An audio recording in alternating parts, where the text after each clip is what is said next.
The grand ballroom of the downtown hotel was a sea of glittering lights and buzzing conversation.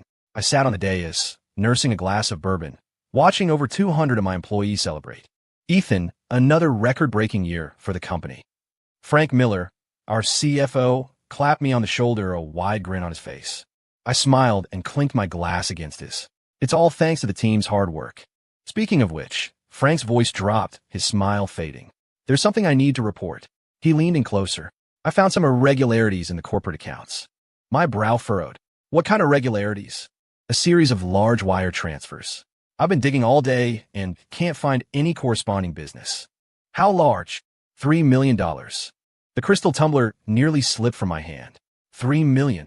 That's right, he said, his eyes scanning the room. And the transfers are regular as clockwork. $500,000, wired out on the 10th of every month. It's been happening for the last 6 months. My heart began to hammer against my ribs.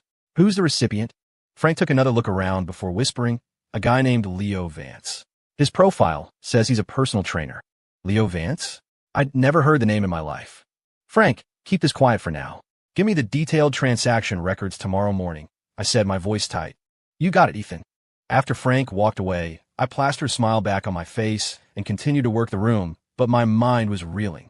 Besides me, only one other person had access to the passwords for those accounts, Chloe, my wife, and the company's financial consultant, with full operational authority.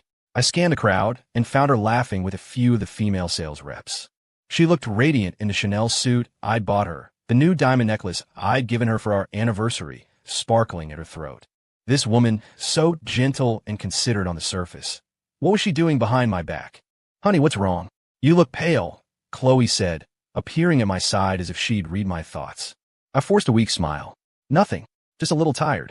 Well, let's head home early then, she said, linking her arm through mine with practiced ease. The party's winding down anyway. In the car, I decided to test the waters. Chloe, do you happen to know anyone named Leo Vance? Her body went rigid for a split second, a flicker of tension so brief I might have missed it if I hadn't been looking. Then, just as quickly, she relaxed. Leo Vance? No, I don't think so. Why? No reason. A friend mentioned the name. Oh. Her reaction told me everything I needed to know. Back home, she went through our nightly routine. She poured me a glass of wine, chatted about her day, and played the part of the perfect, doting wife. But I could see the cracks in her performance now. Lying in bed, sleep was impossible. $3 million was a serious blow to the company's liquidity. How did the money get out? Why hadn't our internal audit caught it? Unless someone had deliberately covered their tracks. The next morning, I was at the office before sunrise. Frank, do you have that file? Right here, Ethan. He handed me a thick folder. All the transaction logs and the recipient's full profile. I opened it and began to read. Leo Vance, 26, personal trainer at Ascend Fitness, a high-end gym downtown. The wire transfers were exactly as Frank had described. $500,000 on the 10th of each month, precisely. And next to each transaction was the digital footprint of the user who had authorized it. Chloe Davis Cole. Frank, are there any corresponding invoices or expense reports for these? Not a single one. And I found something else. Frank pointed to a page. These transfers were intentionally hidden. It was pure luck I stumbled on them during a spot check. How were they hidden? Your wife, Ms. Davis, moved the transaction records into a dormant subaccount, then cooked the books with inflated revenue numbers to balance everything out. My fists clenched, knuckles cracking. The woman was not only cheating on me, she was stealing from me. Frank, don't say a word about this to anyone, I ordered. And that includes Chloe. Understood. At lunch, I told Chloe I had a business meeting I couldn't get out of. Then I drove straight to Ascend Fitness. It was one of those luxury gyms with outrageous membership fees and interiors that looked like a boutique hotel. Can I help you? The young woman at the front desk asked. I'm looking for Leo Vance. He's with a client right now, for a private session. I can wait. She eyed my suit, likely pegging me as a potential new member. Are you interested in a membership, sir? We have a new client special this month. I'd like to learn a little more about Mr. Vance first. Oh, of course. Leo's our most popular trainer. A lot of our female members specifically request him. A lot of female members? What do you mean? Well, he's young, handsome, in great shape. And he's got a way with people. Very attentive. Some of his clients have become good friends with him. Friends. I took a seat in the lounge area, taking in the environment. A single private session here cost $500. For Leo to be working here, He had to be doing well for himself. So why did he need Chloe's my money? A few minutes later, a young man emerged from the training area. He was tall, at least 6'1", with sculpted muscles and a face that belonged on a magazine cover. So this was Leo Vance. I followed him toward the locker room. Leo, my man, another hot date tonight? Another trainer joked, slapping him on the back. Leo just grinned. Got this older woman. She's really good to me. Buys me stuff all the time. Damn, another sugar mama? Basically, her husband owns some big company, totally loaded. So you've officially landed a whale. Keep it down, Leo said, glancing around nervously. Her husband has no clue about us. My blood pressure spiked. This punk was treating me like some clueless ATM. And Chloe was using my money to bankroll her boy toy. I fought back the urge to walk over and rearrange his perfect face, forcing myself to keep listening. What'd she look like? The other trainer asked. She's gorgeous. And she spends money like it's nothing. Leo pulled out his phone. Check it out. I leaned forward just enough to see the screen. It was a picture of Chloe. She was wearing a sexy, form-fitting workout outfit, smiling seductively for the camera. Whoa, dude, that body is insane. Tell me about it. And get this, she's helping me invest in a new gym project. Invest? How much? $3 million. She said she wants to help me start my own business. I almost lost it right there. So that was it. The $3 million was seed money for Leo's own gym. Bro, you're about to be rich. Quiet, man. Nobody can know about this, especially not her husband. Leo finished changing and headed out. I followed him to the parking garage and watched him get into a red Porsche 911. A car like that had to be at least 150 grand. It seemed Chloe had bought him more than just a business. I pulled out my phone and snapped a picture of the license plate. Back at the office, I had my assistant, Ashley, run the plate. An hour later, she was back. Mr. Cole, I have the vehicle registration. And the car was purchased 2 months ago. The registered owner is Chloe Davis Cole. What was the purchase price? $158,000. My heart went cold. She hadn't just stolen $3 million for his business. She dropped another $158,000 on a car for him. All told, she'd spent over $3 million of my money on this gigolo. My blood, sweat, and tears. Ashley, I need you to pull all of Chloe's recent spending records. Everything. Yes, Mr. Cole. That evening, Chloe came home acting like nothing was wrong. Honey, you must be exhausted. Let me give you a massage. She started kneading my shoulders, her touch gentle and familiar. Chloe, what did you do today? I asked, my voice dangerously calm. Oh, just watch some TV at home. A quiet day. Another lie. I'd already had her day tracked. From 2 to 5 p.m. She and Leo Vance were checked into a suite at the Four Seasons. That sounds nice, I said, my voice betraying none of the rage boiling inside me. Oh, honey, I was thinking. There's this new limited edition Hermes bag I saw. How much? $25,000. $25,000? She'd given her lover millions without blinking, and now she was asking me for a handbag. Chloe, things are a little tight at the company right now. Can it wait? Her face fell instantly. Ethan, don't you love me anymore? You used to buy me anything I wanted. It's not that I don't love you. The cash flow is genuinely tight. Fine, I'll figure it out myself. Figure it out herself? How? By stealing more money from the company account. Forget it. I'll buy it for you, I said, not wanting to tip her off. Really? Oh, you're the best, honey. She beamed, planting a kiss on my cheek. Looking at her fake smile, I felt a knife twist in my gut. The woman was a phenomenal actress. If it hadn't been for that one lucky spot check, I might have stayed clueless forever. The next day, Ashley delivered a detailed report of Chloe's spending. As I read it, my shock turned to stone-cold fury. The last 6 months were a tidal wave of excess. Porsche 911 for Leo Vance. $158,000. Investment in Leo Vance's gym. $3,000,000. Rolex watch for Leo Vance. $35,000. Lease on luxury downtown apartment for Leo Vance. $60,000. Countless other purchases, designer clothes, electronics, vacations, totaling nearly $4 million. And it was all my money. I discovered she had 2 credit cards. One was a supplementary card on my account, which I gave her. The other was her own, and it received regular, massive deposits that corresponded perfectly with the withdrawals from the company's sub-account. She was using me as her personal ATM. What pushed me over the edge, though, were the charges from high-end lingerie shops and adult stores. The purchase dates lined up perfectly with her hotel rendezvous with Leo. My wife was using my money to buy toys to use with another man. The humiliation was a physical burn. That afternoon, I went back to the gym. This time, I didn't ask for Leo. I bought a membership. Are you looking for a personal trainer, sir? I'd recommend Leo Vance. He's excellent, the receptionist said. Perfect. A few minutes later, he appeared. Hi, I'm Leo. What are your fitness goals? I studied the man who had destroyed my marriage. He was handsome, no doubt about it. Younger than me, better looking. I could see why Chloe had fallen for him. I want to build muscle, I said. No problem. I can put together a custom plan for you. During the workout, I started probing. So, Leo, how long did it take you to get a physique like this? About 5 years of consistent work. Must pay pretty well, right? He smirked. It's not bad. Some of my older clients are very generous. Generous how? They'll buy me nice things. Invest in my future. The asshole said it like it was the most natural thing in the world. Female clients, I assume. Yeah, there's this one woman. She takes really good care of me. Woman? Chloe was 29, he was 26. He was calling her an older woman. She loaded? Yeah, pretty much. Her husband owns a company. Hearing him talk about me so casually, I want to put his head through the wall. But I held back. Not yet. So you two are? His eyes narrowed.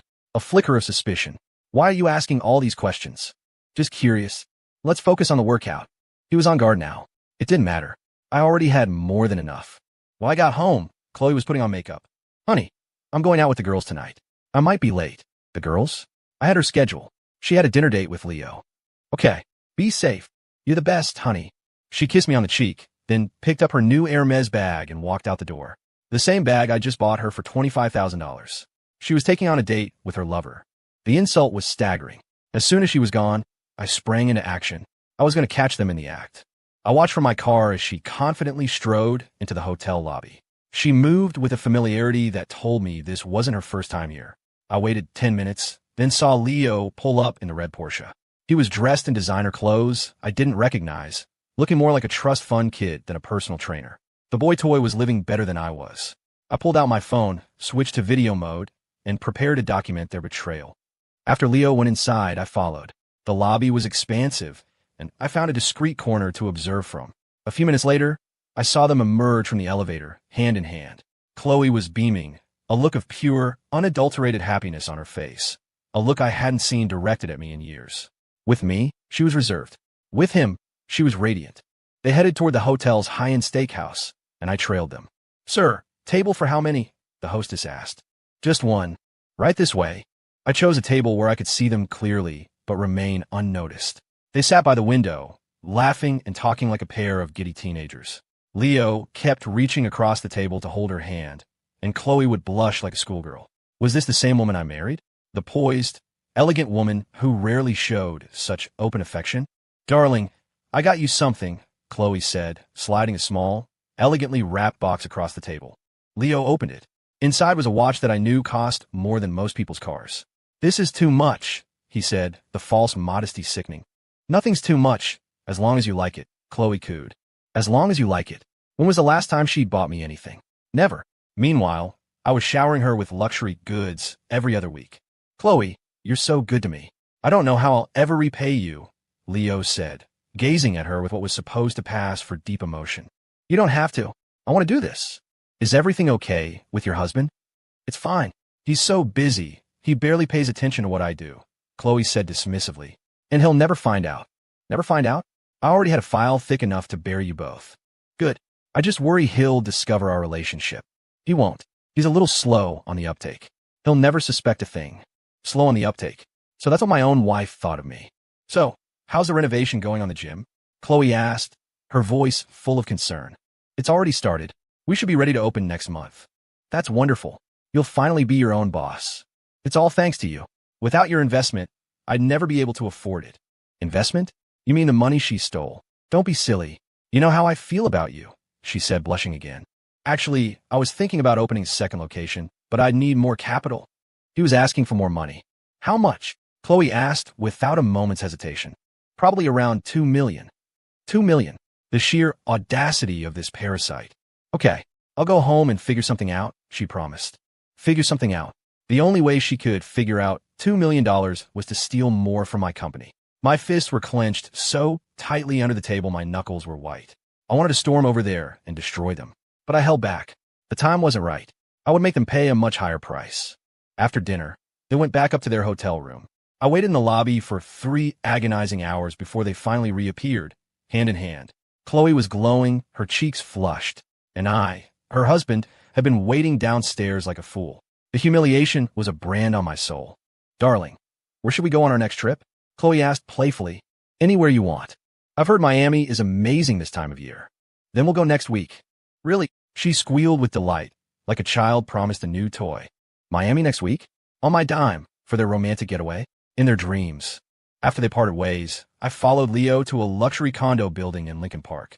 A quick search on my phone told me units here started in the high six figures. Leo lived on the top floor, a duplex penthouse. I checked the listings. A unit like that was worth at least $2 million. Had Chloe bought him a condo, too? The next day, I had Ashley pull the property records. The result hit me like a physical blow. The condo was indeed purchased by Chloe Davis Cole. Price tag, $2. $2 million. The date of purchase was 3 months ago, on our wedding anniversary. I'll never forget that day. I had arranged a surprise dinner, bought her flowers and a piece of jewelry I knew she wanted. She canceled at the last minute, claiming she had to go to a reunion with old college friends. She was buying a multi-million-dollar love nest for her boy toy. On the day, we were supposed to be celebrating our marriage. The irony was suffocating. I immediately had Frank and his team conduct a full forensic audit. They discovered that over the past year, Chloe had funneled a total of over $5 million out of the company accounts. $5 million. Nearly a third of the company's liquid assets. And it was all spent on Leo Vance. Luxury condo, $2, 200,000. Gym investment, $3, 000,000. Porsche 911, $158,000. Luxury goods, watches, clothes, etc. $400,000. Travel and vacations, $250,000. Miscellaneous, $100,000. My wife had squandered $5 million on a gigolo, and all the while, she played the part of the perfect spouse. Every night, she'd ask if I was tired and offer me a massage. Every morning, she'd kiss me goodbye and tell me to have a good day. Every weekend, she'd suggest cooking at home because it's healthier. It was all an act. Her heart, her mind, her body, they were all with him. I remembered a small detail. Recently, she'd been waking up in the middle of the night to send text messages.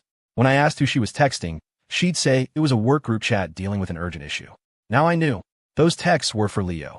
And I, like an idiot, had praised her for being so dedicated to her job.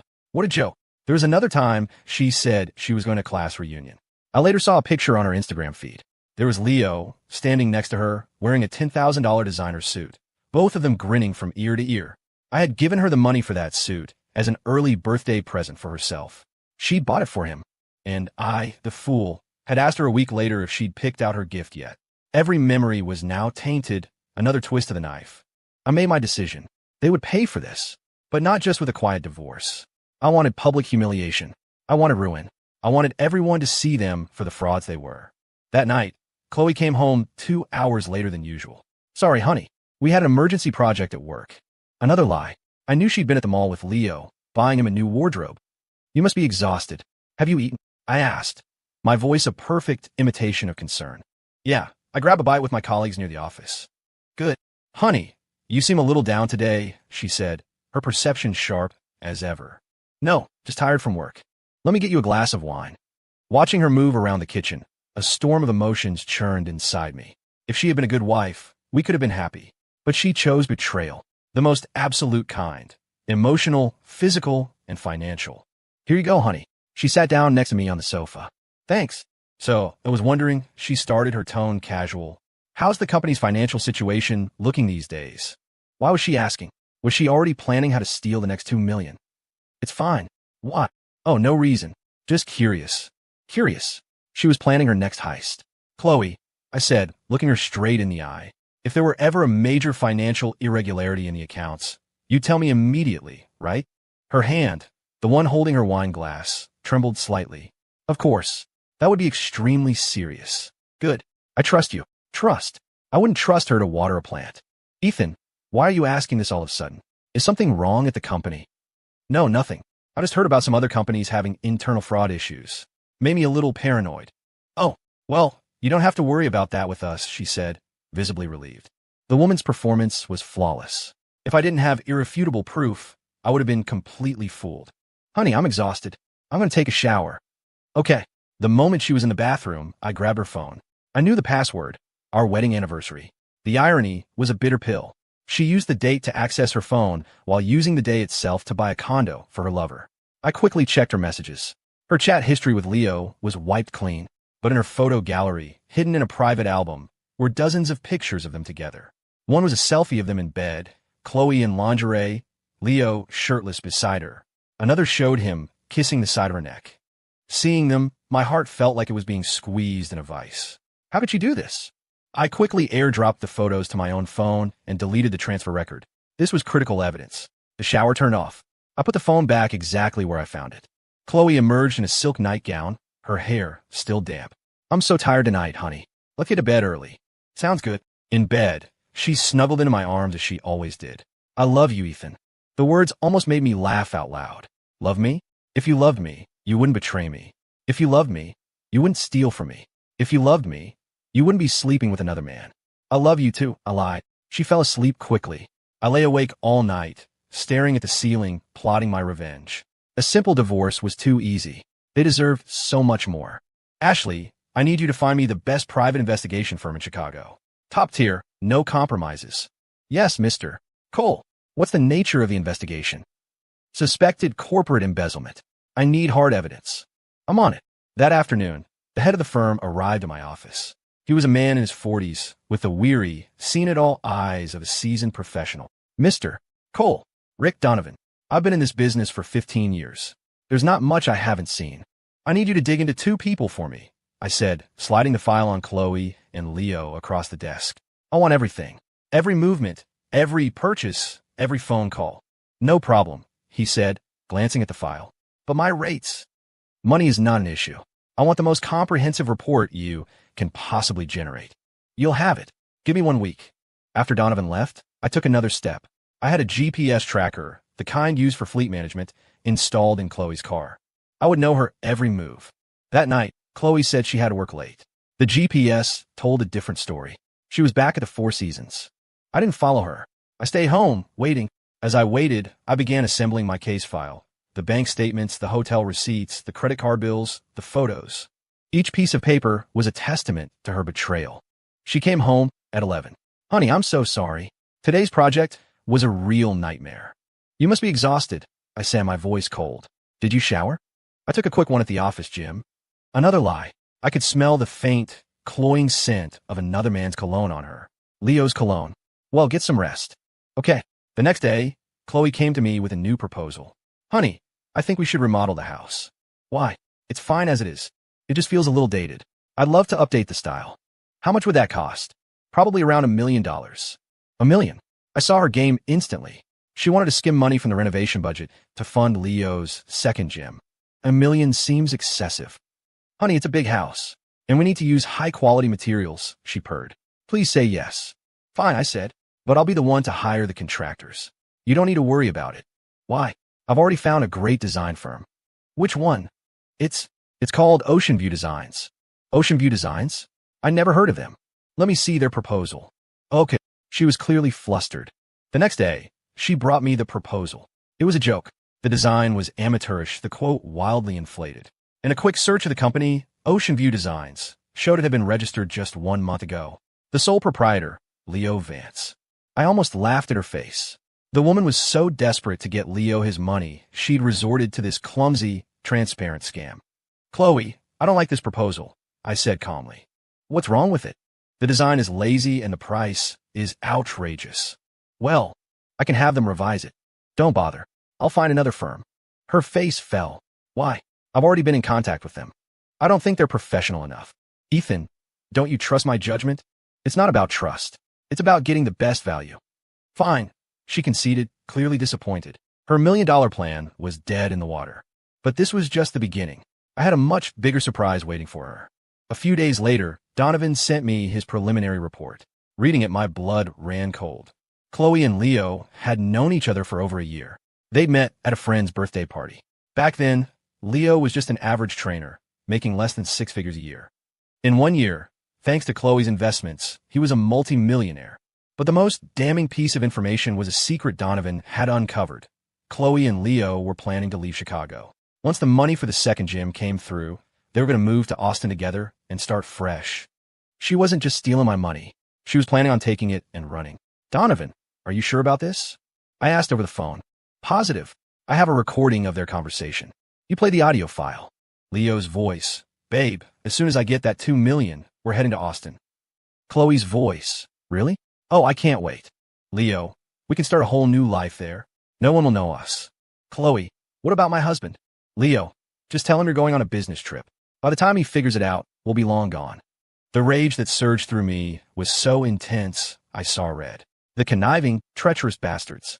They were going to bleed me dry and leave me with nothing. Donovan, when are they planning to do this? Based on my intel, next month. Leo's already been looking at commercial properties in Austin. Next month. I didn't have much time. I had to strike first. Donovan, keep them under surveillance. I want to know every single move they make. You got it. That night, I made my decision. The company's annual Founders Gala was next week. I would expose them in front of everyone. All our employees, our business partners, the media. It was the perfect stage for their downfall. I would utterly, completely, and publicly destroy them. But first, I needed to prepare. I started creating a detailed PowerPoint presentation, a meticulous chronicle of their crimes. Complete transaction records, hotel check-in receipts, credit card statements for luxury goods, the deed to Leo's condo, their intimate photos, the audio recordings. The evidence was airtight. I also contacted my lawyer, ready to file charges immediately after the gala. Embezzling $5 million was a major felony. They were going to prison. Ethan, this evidence is overwhelming, my lawyer confirmed after reviewing the file. Under state and federal law, what Ms. Davis has done constitutes felony embezzlement and wire fraud. She's looking at a minimum of 5 to 10 years. What about Leo? If we can prove he knowingly accepted the stolen funds, he can be charged as a co-conspirator. Good. Prepare the lawsuit. Everything was in place. All I had to do was wait. In the days leading up to the gala, I acted as if nothing was wrong. I was the loving, attentive husband. Chloe, meanwhile, was growing more desperate. She kept bringing me new renovation proposals, trying to get me to approve her scam. I shot down every one of them. Time was running out for her. Honey, can we please just go with Ocean View Designs? I thought their last proposal was fine, she pleaded. I told you, I don't like their style. Then what style do you want? She asked, her frustration showing. I'm still thinking about it. We're not in a rush. But it's been days. Let's just wait. I could see the anxiety gnawing at her. Without that $2 million, her and Leo's grand escape plan would fall apart. She had no idea I already knew everything. The day before the gala, Donovan sent me one last update. Mr. Cole, they moved up their timeline. Leo just booked 2 one-way tickets to Austin for next Wednesday. Next Wednesday, the day after the gala. Their plan was clear. Get the money during the chaos of the event, then disappear. Not on my watch. Tomorrow, the truth would come out, and everyone would see these two for the snakes they truly were. The Founders Gala was held in the Grand Ballroom of the Drake Hotel. Over 300 people were in attendance. Our entire staff, key business partners, and several reporters from the city's top business journals. I had made sure Chloe was seated at a prime table, right in front of the stage. She had no idea she had a front row seat to her own execution. Honey, you've really outdone yourself with the gala this year, Chloe said, smiling brightly. She was wearing a stunning evening gown I'd bought her. I think tonight will be very special. I replied, my voice heavy with meaning. How so? You'll see. The gala began. As CEO, I took the stage to give the opening address. Friends, colleagues, partners, thank you all for being here tonight. I began, to a round of warm applause. This has been a landmark year for our company. We've achieved incredible growth and success. I glanced at Chloe. She was watching me, captivated, completely unaware of the storm that was about to break. But I continued, my tone shifting, becoming grave. In the midst of our success, we have also uncovered a serious problem. A nervous silence fell over the room. Tonight, I have to make an announcement that concerns a grave matter of corporate integrity. I saw Chloe's smile falter. Her face began to pale. Over the past year, our company has been the victim of a significant financial breach. After a thorough investigation, we have discovered a shocking truth. I clicked the remote in my hand. The massive screen behind me lit up with the first slide of my presentation.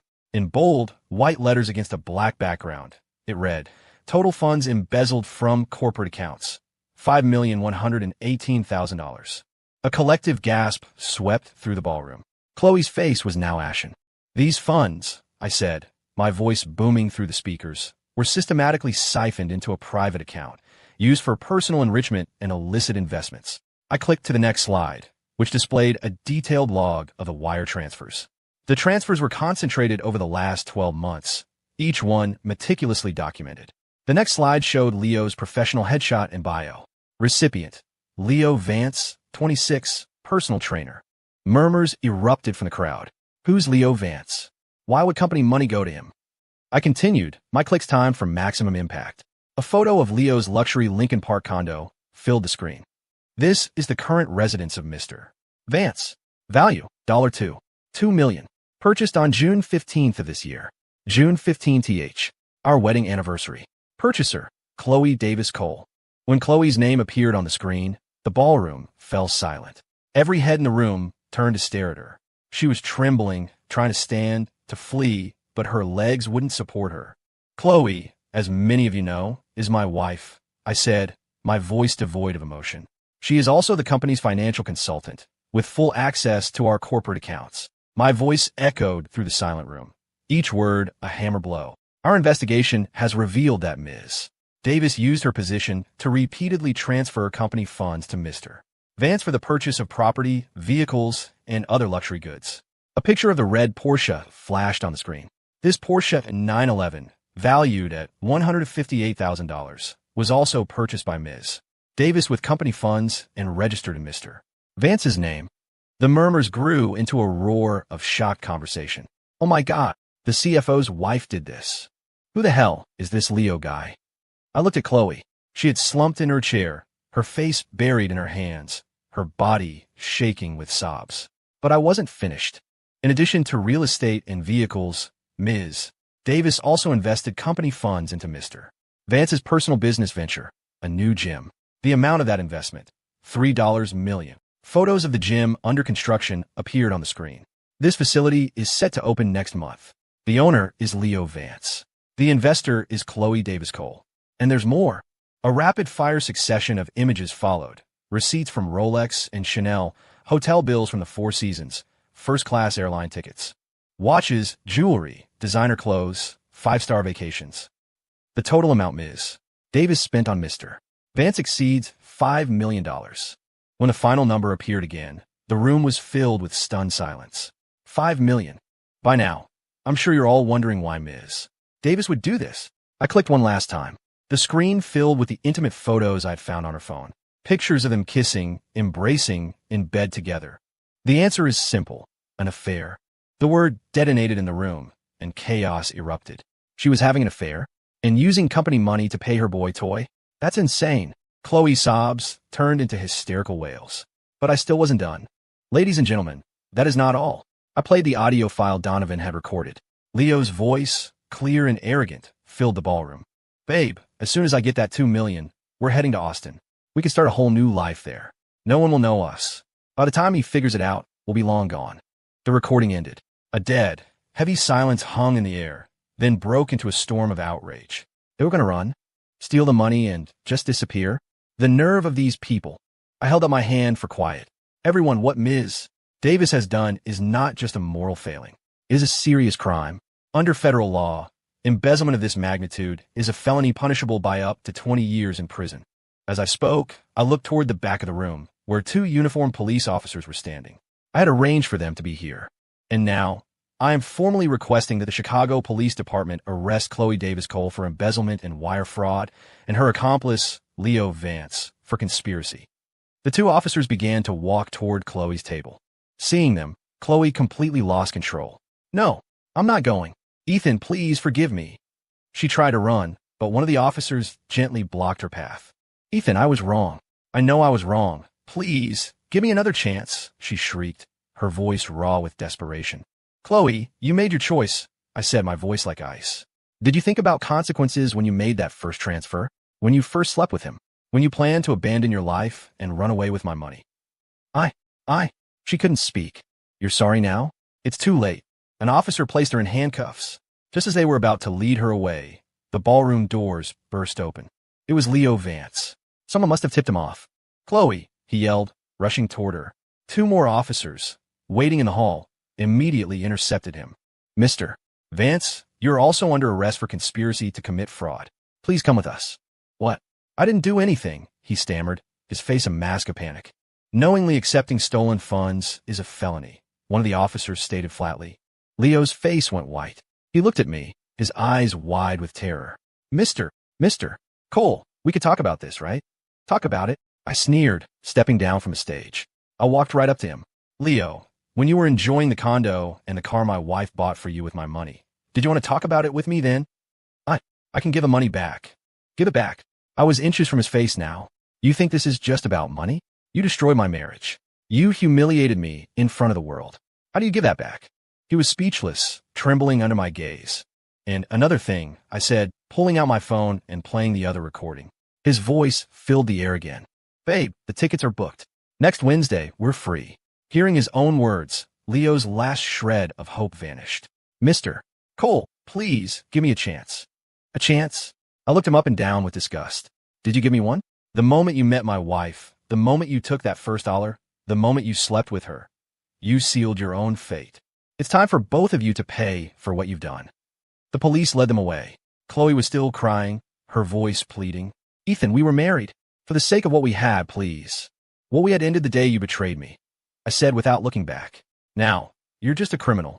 I turned and walked back to the stage, facing the stunned audience. Everyone, I apologize for this unfortunate disruption, but I must clarify a few things. First, the company's financial losses have been identified, and we will pursue all legal avenues to recover them. Second, this will not impact our business operations. And third, we will be implementing stricter internal controls to ensure nothing like this ever happens again. The room erupted in applause. It might have been a fiasco, but they understood. Faced with such a profound betrayal, any man would have done the same. After the gala, the reporters mobbed me. Mr. Cole, did you know about your wife's actions for a long time? I only discovered the issue recently and immediately launched a full investigation. How are you coping with this personal blow?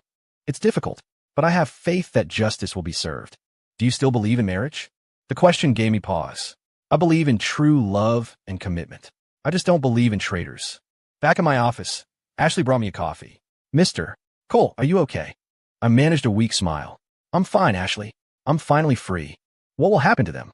They will face the consequences of their actions. And the company's funds? We'll get as much of it back as we can. Don't worry. That night, I sat alone in the vast, empty house we had once shared. Chloe's things were still everywhere, a ghost of a life that was now over. She was in a holding cell downtown.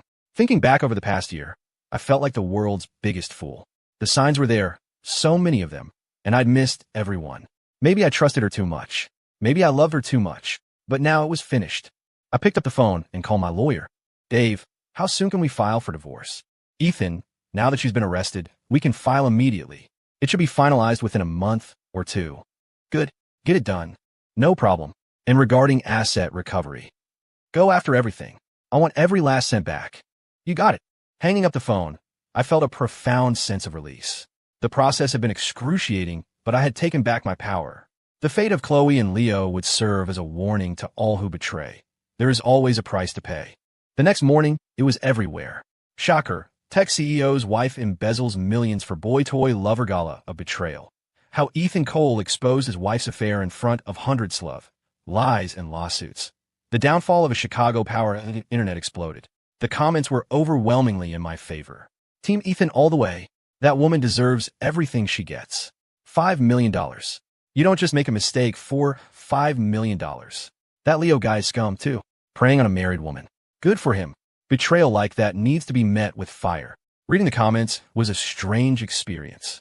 The public support was validating, but it didn't bring me any joy. It just underscored the spectacular failure of my marriage. That morning, Rick Donovan gave me an update. Mr. Cole, they've both been formally charged. Chloe with embezzlement and wire fraud, Leo with conspiracy and receipt of stolen property.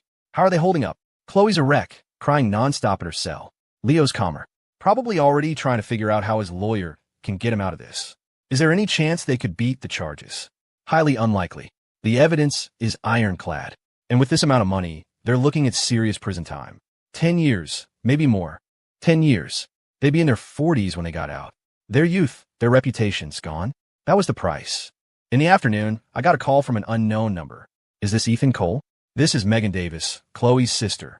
Megan, I remembered her from the wedding, but we'd barely spoken since. It is. What can I do for you? Mr. Cole. Ethan, I wanted to talk to you about my sister. There's nothing to talk about. She's been arrested. I know she made a terrible mistake, but she's still your wife. Can't you find it in your heart to give her another chance? Another chance? I laughed, a bitter, humorless sound. Megan, do you have any idea what your sister did? I know, but maybe she was just confused. Confused? I snapped. A year-long, multi-million-dollar betrayal is not confusion. Ethan, she really regrets it. What does she regret, Megan? Getting caught. Or not getting away to Austin fast enough? She was silent. We're willing to pay back all the money, she finally said. Can you drop the charges? Pay back? With what? Do you have $5 million lying around? We can pay it back over time. Forget it. I don't need your money. I need justice. Mr. Cole. Megan, this is non-negotiable. Your sister has to take responsibility for her actions. I hung up. A minute later, a text came through from her. Ethan, my sister is sick in the holding cell. She has a heart condition. I'm not sure she can handle this. A heart condition? That was news to me. But even if it were true, it wasn't my problem. She didn't seem too concerned about her health when she was destroying my life. I didn't reply. That evening, I was working late at the office. The company would survive the $5 million hit, but it meant restructuring our Q4 budget. As I was buried in spreadsheets, there was a knock on my door. It opened to reveal two people I never expected to see, Leo Vance's parents. They looked to be in their 50s, dressed in simple, worn clothes that spoke of a life of hard work. They had the terrified eyes of people completely out of their element. Are you Mr. Cole? The man asked timidly. I am. How did you get up here? We begged the security guard to let us come up. The woman said, her voice trembling. Mr. Cole, please, we're begging you. Let our son go. Looking at the two elderly people, my anger softened slightly. They were just parents, terrified for their child. Do you know what your son did? I asked quietly. We're not sure. We just know he was arrested. I gave them the short, brutal version of a story. As I spoke, their faces morphed from confusion to horrified disbelief. What?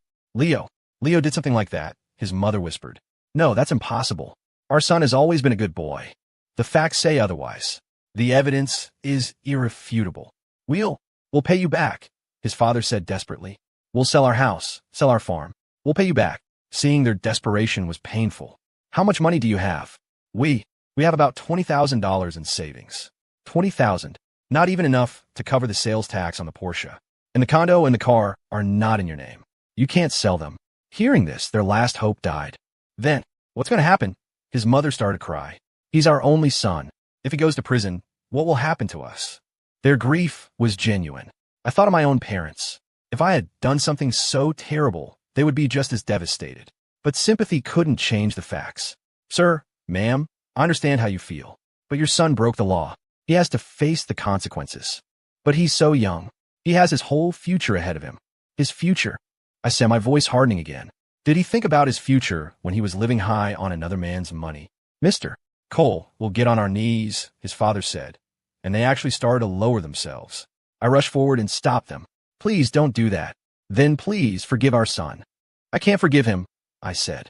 But I can ask the prosecutor to recommend a lighter sentence. It was the biggest concession I could make. Really? Thank you, sir. Thank you. They were overcome with relief. On one condition. Anything. Just name it. Leo has to cooperate fully with the investigation. He needs to confess to everything. We'll talk to him. We will. After they left, I felt heavy. Leo was a parasite, but his parents were innocent victims in all of this. The collateral damage was spreading. The next day, my lawyer called. Ethan, Leo Vance confessed to everything. He admitted to his relationship with Chloe and to knowingly accepting the stolen funds. And Chloe, she confessed too. And she provided some new information we didn't have. Like what? She said that besides the money she spent on Leo, she also wired some money to her sister, Megan. Megan? How much? About $50,000. Supposedly for some investment. $50,000. This family was unbelievable. So Megan is going to be arrested too. They're investigating. If she knew the money was dirty, she'll be charged as an accessory. I thought of Megan's phone call yesterday, her act of innocent concern. She wasn't on it too. Dave, any idea when the trial will start? If things move quickly, maybe next month. Good. I'll be there to testify. Ethan, there's one more thing. What is it? Chloe has made a formal request to see you. See me? What for? She says there are things she needs to say to you in person. I thought about it. I don't want to see her. She says if you don't see her, she'll refuse to cooperate further. The woman was still trying to manipulate me, even from a jail cell. Then let her be uncooperative.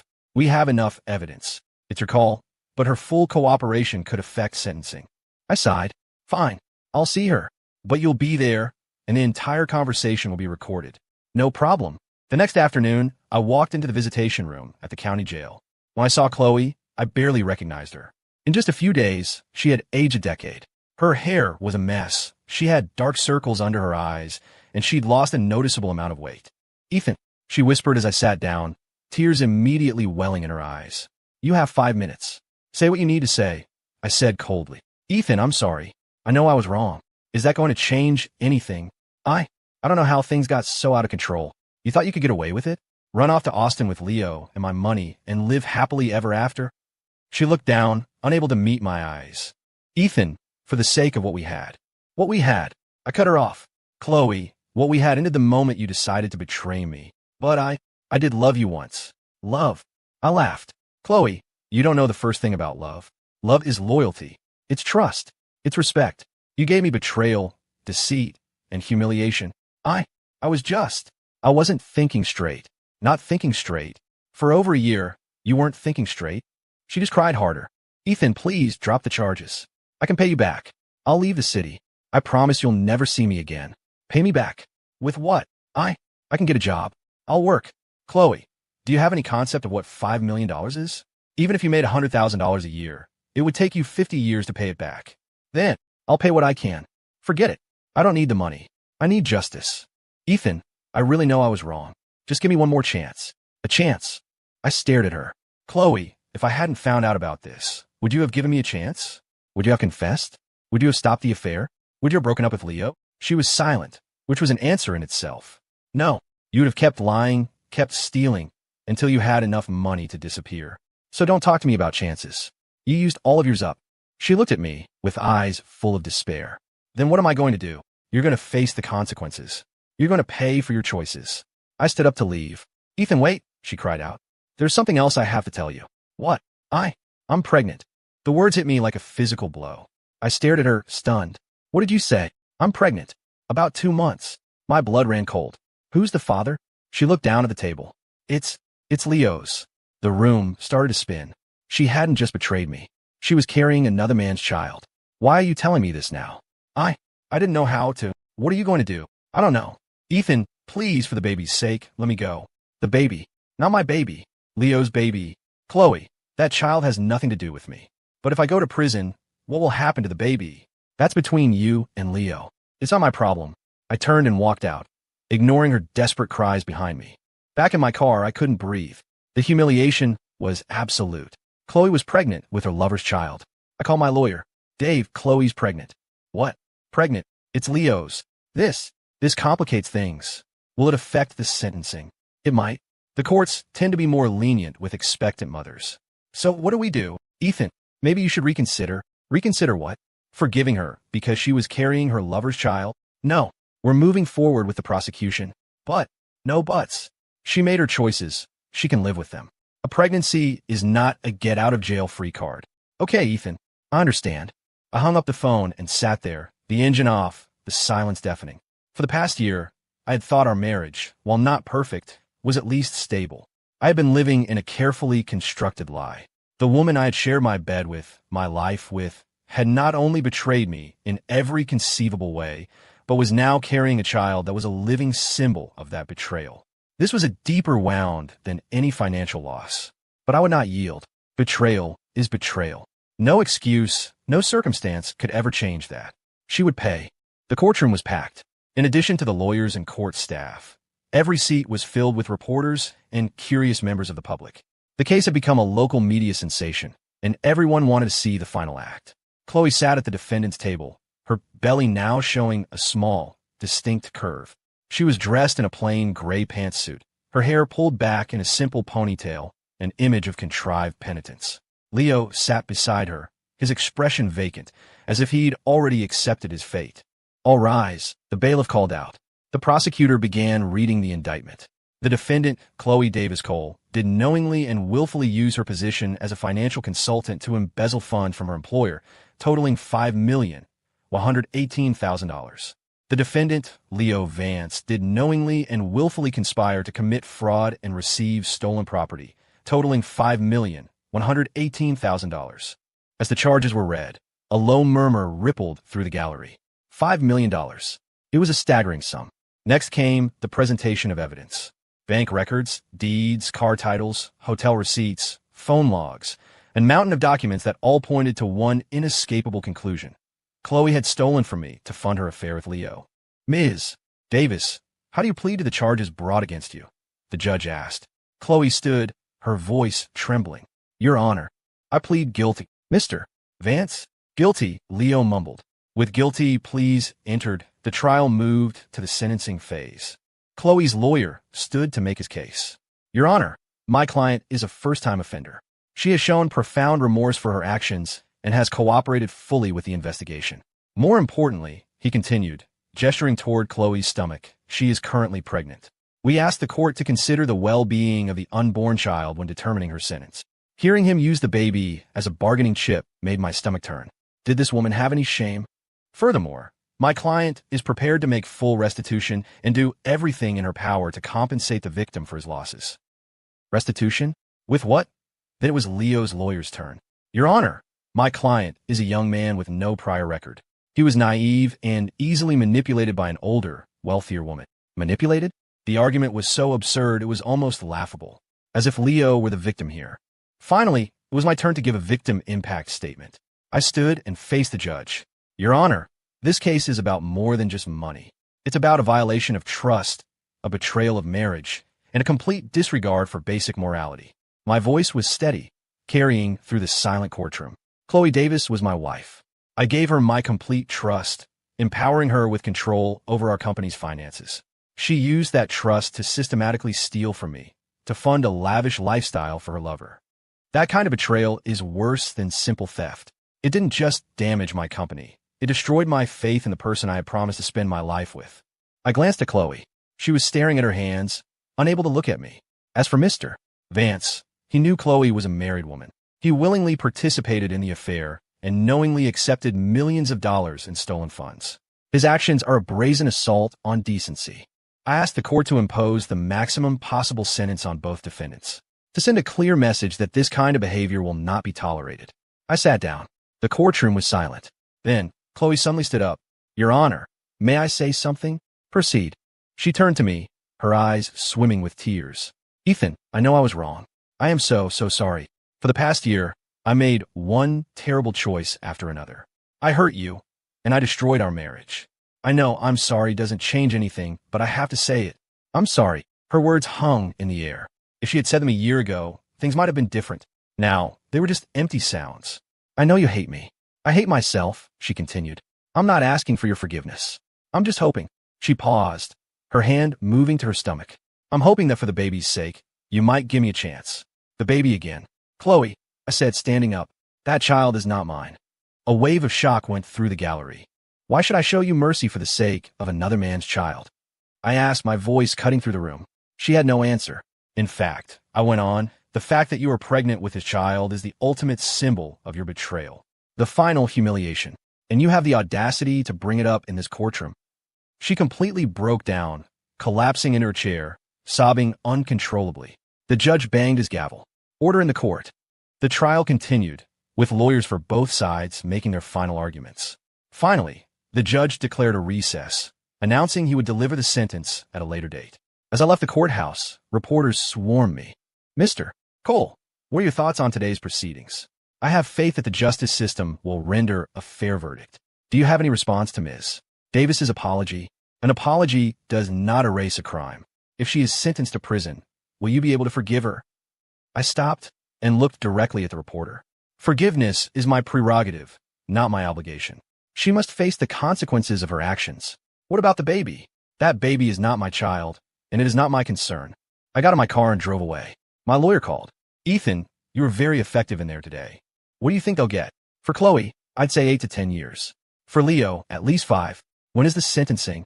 Next Wednesday. Okay. I hung up and let out a long breath. It was almost over. After the sentencing next week, this nightmare would finally come to an end. Chloe and Leo would get what they deserved, and I could finally start to rebuild my life. That night, I began clearing Chloe's things out of the house. I threw some things away, boxed up others for charity. I wanted to erase every trace of her from my life. In the back of a closet, I found a photo album.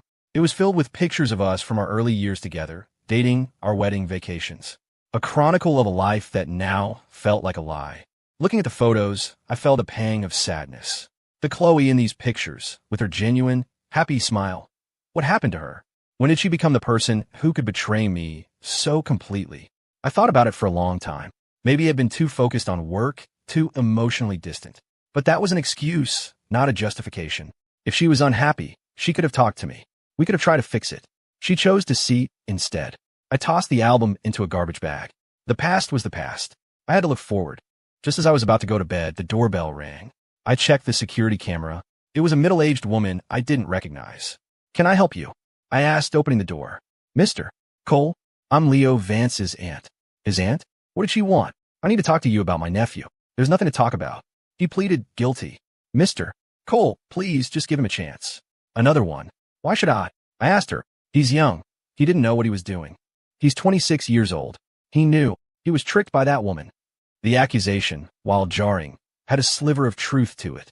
Chloe was the one with the power, the one who initiated the theft. But that didn't absolve Leo. Even if he was tricked, he still made his choices. But he didn't know taking the money was a crime. He didn't know. I scoffed. A married woman showers him with millions of dollars in gifts. And he didn't think something was wrong. She couldn't answer that. Besides, he seemed to be enjoying himself just fine when he was driving his Porsche and living in his penthouse. Now that he's been caught, suddenly he didn't know? "Mr. Cole, our whole family is begging you," she said. And I thought she was going to kneel. I stopped her. "Please don't do that." "Then please just forgive him." "I can't forgive him. But I already told his parents I would ask for leniency." "Really?" "Yes. But only if he truly reforms himself." He will. We'll make sure of it." After she left, I sank onto the sofa. The fallout from this was affecting so many people. Two families were being torn apart. But I hadn't caused this. They had. I was just defending myself. And I wasn't wrong to do so. The next day at the office, my assistant Ashley hesitated before speaking. "Mr. Cole, there's something you should know." "What is it?" "Megan Davis came to see me yesterday." "Megan? What did she want now?" "She wanted me to give you a message. She said she has important information about Leo Vance. Information that could help the case." "What kind of information?"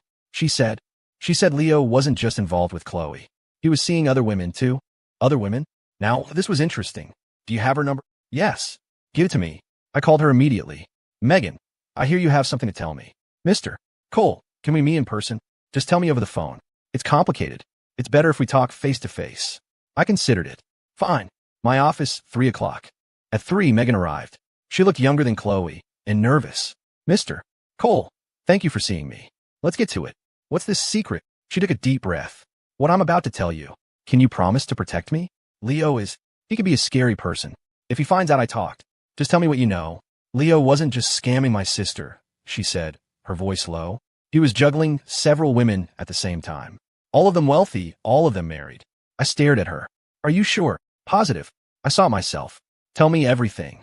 "There's a woman named Jenna Peterson. Her husband owns a manufacturing plant. Leo was getting money from her, too. And another one, Karen Miller. Her husband's a surgeon. He was involved with her as well." I was stunned. Leo wasn't just a boy toy. He was a professional predator. "How do you know all this?" "Because Leo had me act as a go-between sometimes. Setting up meetings, passing messages." "So you were his accomplice." Her face went pale. I just did what he asked. I didn't know what he was really doing." "How much money did he give you?" I didn't take any money." "Don't lie to me, Megan. I know about the 50,000. She crumbled. "Okay, I took some, but I didn't know it was stolen." "You know now." "Yes. That's why I'm here. I want to report him." I understood her motive perfectly. She was trying to trade information to save her own skin. "Do you have proof?" "Yes. I have the other women's contact information and some of their text conversations." She showed me screenshots on her phone. The conversations were explicit, undeniable proof of his other cons. "Do their husbands know?" "No. They're just like my sister, hiding everything."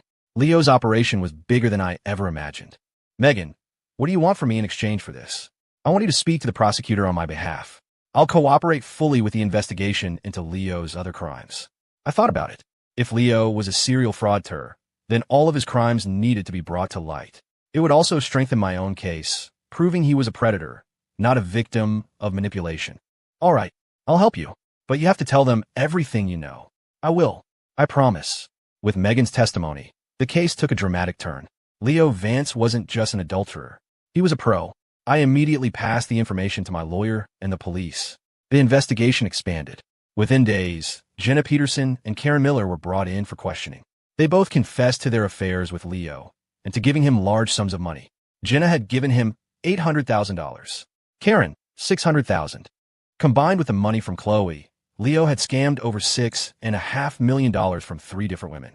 And the police suspected there were more victims in other cities. The man was a professional gigolo, a predator who targeted wealthy, vulnerable married women. He used his looks and charm to seduce them, then bled them dry. And Chloe was just one of his marks. The news left me with a bitter taste in my mouth. On one hand, I felt a strange pity for Chloe. She had been played by a master manipulator. On the other hand, my anger intensified. She had thrown away our marriage, our life together, for a con artist. No matter who Leo was, the fact remained. She had betrayed me, and that was unforgivable. The day of the sentencing, the courtroom was even more crowded than before. In addition to the usual crowd, there were new faces, the families of Leo's other victims. Jenna Peterson's husband, Karen Miller's husband. They all sat there, their faces a mirror of the same anger, pain, and humiliation I had felt. This one man had wrecked so many lives. When Chloe and Leo were brought in, they looked completely broken. Leo, especially, seemed to have aged 20 years since the revelations of his other crimes had come to light. He knew he was facing a very, very long time behind bars. The court is now in session. All rise, the bailiff announced. The Honorable Judge Miller presiding.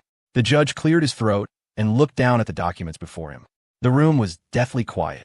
After careful consideration of the evidence presented, the guilty pleas of the defendants, and the victim impact statements, this court has reached a verdict.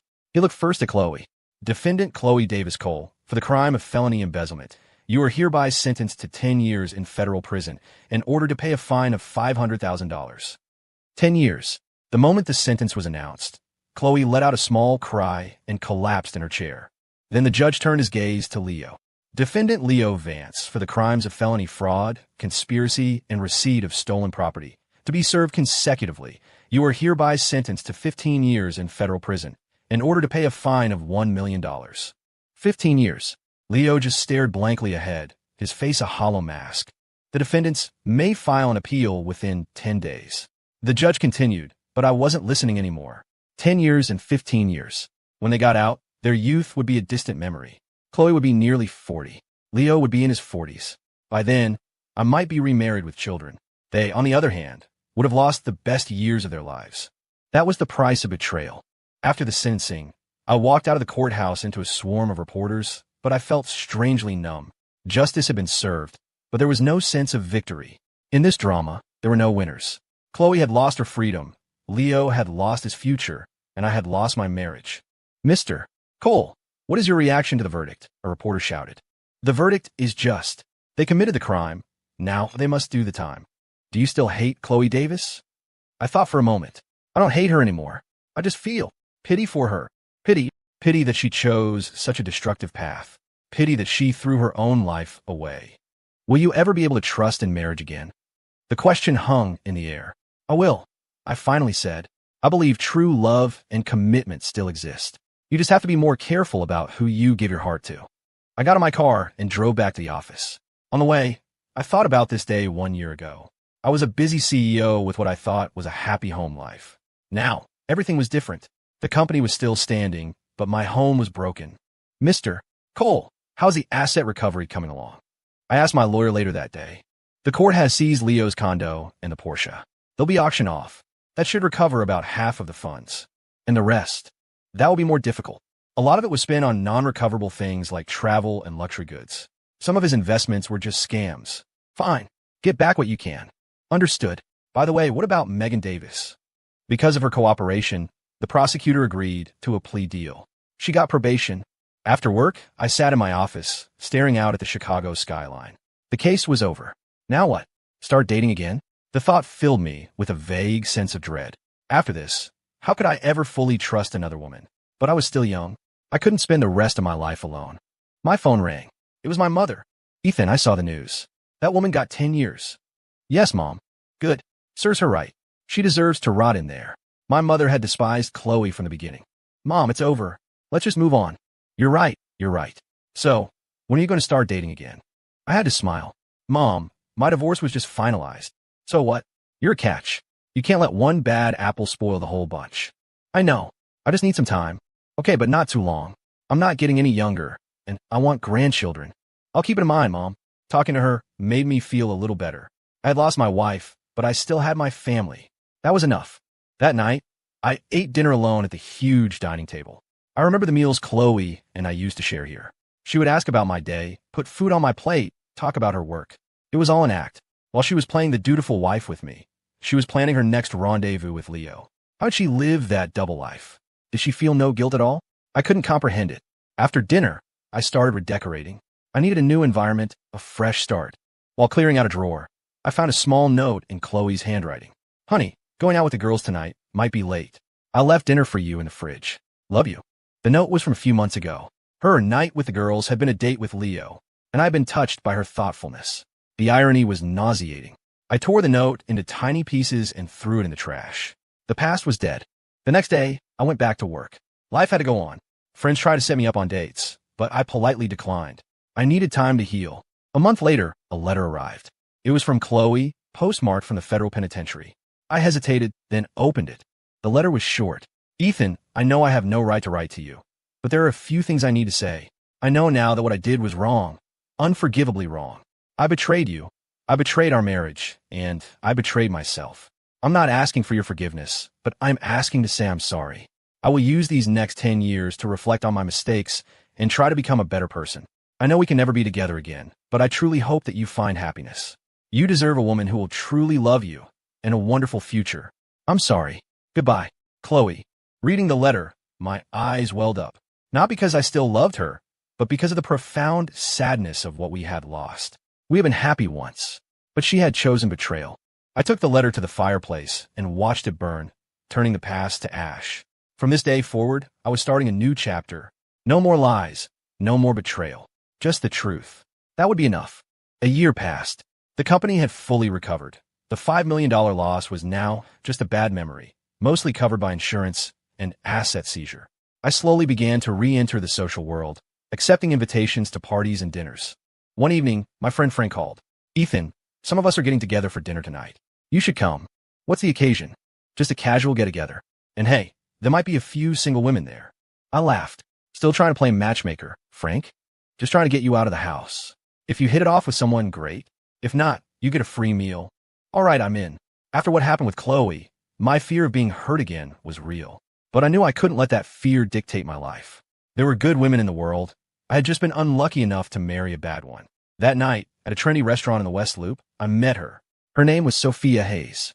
She was a lawyer, 28 years old, with intelligent eyes and an easy, confident smile. Mr. Cole, it's an honor to meet you, she said, extending a hand. Please call me Ethan, and the pleasure's all mine. I followed your case, she said, her tone professional but not intrusive.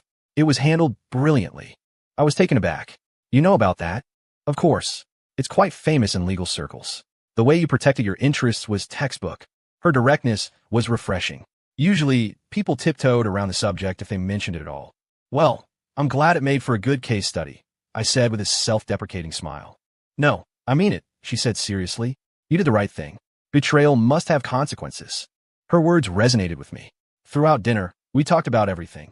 I discovered she was a woman of strong principles and a very clear-eyed view of relationships. So, Sophia, what's your take on marriage? I asked her. I think it's a sacred contract, she said without hesitation. One that requires absolute loyalty and trust from both parties. And what if that contract is broken? Then it's void, she said firmly. Betrayal is a deal breaker. No second chances. Her conviction was exactly what I needed to hear. She wasn't like Chloe. She had a moral compass. After dinner, I offered to walk her to her car. Thank you, Ethan. I had a wonderful time. I hope we can do this again. I like that very much. Good, she said, then paused. But before we do, I need to be upfront about something. Okay, you just been through a very public, very painful divorce. I'm concerned you might not be emotionally ready for a new relationship. And frankly, your story is so well known. Being with you might come with a certain amount of public scrutiny. Her honesty was stunning, and it made me respect her even more.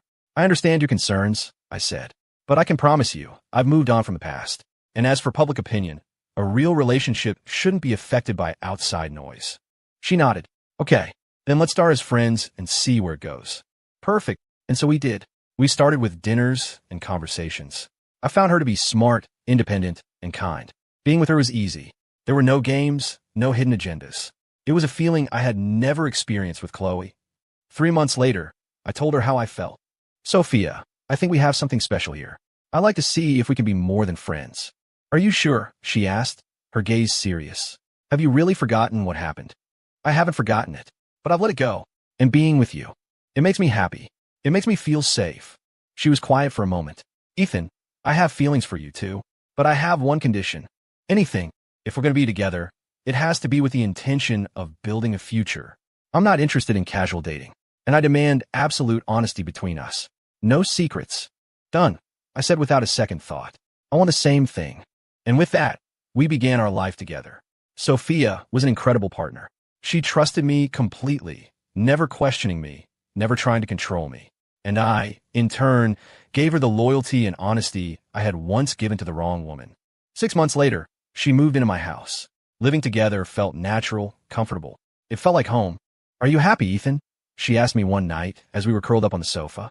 Happier than I've ever been, I said, and I meant it. Just when I thought my life had finally found its peaceful rhythm, the past came crashing back. I was in my office when Ashley burst in, her face pale. Mr. Cole, it's terrible. What is it? It's Chloe. She's escaped from prison. The words didn't register at first. What did you say? It's all over the news. She was at the hospital for a checkup, and she managed to get away. I scrambled to my computer. The headlines were screaming at me. Convicted embezzler escapes custody during hospital visit, notorious CEO wife on the run. Police launch manhunt. Seeing her mugshot on the screen sent a chill down my spine. Why would she run? Even if she got away, she'd be a fugitive for the rest of her life. Mr. Cole, do you think you're in danger? Ashley asked. Do you think she'll come after you? The thought had already crossed my mind. If she was desperate, I would be the first person she'd think of, either for help or for revenge. Ashley, hire a security detail for me. Immediately. Yes, sir. And call Sophia. Tell her to check into a hotel and stay there until I say it's safe. Next, I call the police. This is Ethan Cole. I've heard the news about Chloe Davis. Yes, Mr. Cole. We're doing everything we can. Please be careful. She may try to contact you. I will. If I hear from her, you'll be the first to know. That night, I slept at the office. I couldn't risk going home. The next morning, as I was trying to focus on work, my security team burst in. Mr. Cole, we have a situation downstairs. What is it? There's a woman causing a scene at the main entrance. She's demanding to see you. My heart hammered in my chest. Is it Chloe? We think so, but she looks rough. I went to the window and looked down. It was her, but she was a ghost of the woman I once knew. Her hair was matted, her clothes were dirty, and she was rail thin, except for one thing. Her stomach was huge. She was clearly in the final stages of her pregnancy. She was standing on the sidewalk, shouting up at my office window. Ethan, I know you're up there. Come down and talk to me. Her voice was a ragged cry. A crowd was gathering. The sight of her, so broken and desperate, filled me with a confusing mix of pity and rage. She should be in prison. What was she doing here, pregnant and on the run, creating a spectacle? Should we call the police? One of my guards asked. I thought for a moment. Not yet. I'm going down there. Sir, that's not a good idea. It'll be fine. In her condition, what can she do? With my security detail flanking me, I went downstairs. When Chloe saw me, her face lit up with a desperate relief. Ethan, you came down. She tried to run toward me, but her large belly made her clumsy, and she nearly fell. Chloe, what the hell are you doing? I said, my voice hard. Do you know what you've done? I know. I'm a fugitive, she said with a bitter laugh. But I had to escape. Why? Because the baby's coming soon. I couldn't let my child be born in prison. Her words infuriated me. And what does that have to do with me? Ethan, please, you have to help me, she begged, tears streaming down her face. I just want my baby to be born safely. Help you? I scoffed. You have a nerve to ask me for help. I know what I did to you was unforgivable. But the baby is innocent. The baby again. Always the baby. Chloe, I've told you before, That child is not my responsibility. I know, but no buts. I snapped. You want help? Go find Leo. He's the father. He's in a maximum security prison. He can't help me. Then that's your problem, not mine. I pulled out my phone to call the police. Ethan, wait, she cried. There's something I have to tell you. Something you don't know about Leo. What now? Leo. He targeted me from the beginning. What are you talking about? He knew who I was. He knew I was your wife. He knew you were wealthy. And he didn't come after me because he loved me. He came after me for the money. The revelation, while it didn't change the facts of her betrayal, did cast the whole affair in a new light. How do you know this? An inmate I met in prison. She knew him on the outside. She told me he's a professional. He targets wealthy women, seduces them, and then drains their bank accounts. It's his whole M. Oh, I was just another one of his victims. She was sobbing now. Ethan, I finally understand. I was used. Leo never loved me. It was all an act. And I threw away our marriage for a man who was just playing me. Her words hung in the air. If it was true, then she was a victim too. But that didn't excuse her choices. Even if Leo is a con artist, Chloe, you still made the choice to betray me. I know. I'm not trying to make excuses, she said, wiping her eyes. I just wanted you to know the truth. And I need to ask you for one last favor. What is it? After the baby is born, I'll turn myself in. But can you help me find a good family to adopt my child? I don't want him to grow up with a mother in prison. Looking at her, at the genuine maternal desperation in her eyes, my anger finally broke. I hated what she had done to me, but the child was innocent. I'll help you find an adoption agency.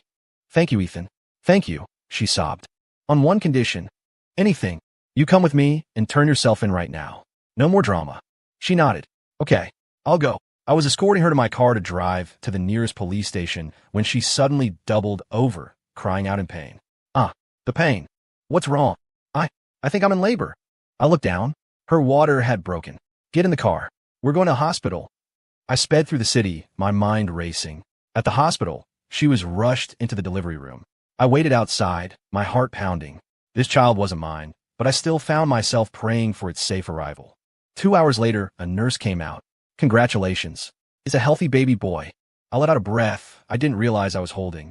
The mother would like to see you, the nurse said. I hesitated, then went in. Chloe was lying in bed, pale and exhausted, holding a tiny, bundled infant. Ethan, thank you, she whispered. If it wasn't for you, I don't know what would have happened. I looked at the baby. He was so small, so helpless. I could see a faint resemblance to Leo, but mostly he was just a new, innocent life. He's beautiful, Chloe. He is, she said, a mother's love softening her tired features. I want to name him Dylan. It means son of the sea, born from a wave of trouble. It's a good name. Ethan, can I ask you one more thing? What? When he's older, if he asks about his father, will you tell him the truth? Tell him his father was a bad man, but that he doesn't have to be. I nodded. I will. Thank you. The next day, the police came. Chloe was taken back into custody to serve the remainder of her sentence, with an extra year added for the escape. Baby Dylan was placed in the care of a children's services agency to await adoption. I hired a lawyer to oversee the process to ensure that the child would be placed with a loving, stable family. When I told Sophia what had happened, she wasn't angry. She just held my hand. You did the right thing, Ethan. The child is innocent. Her understanding was a balm to my soul. This was what true partnership felt like.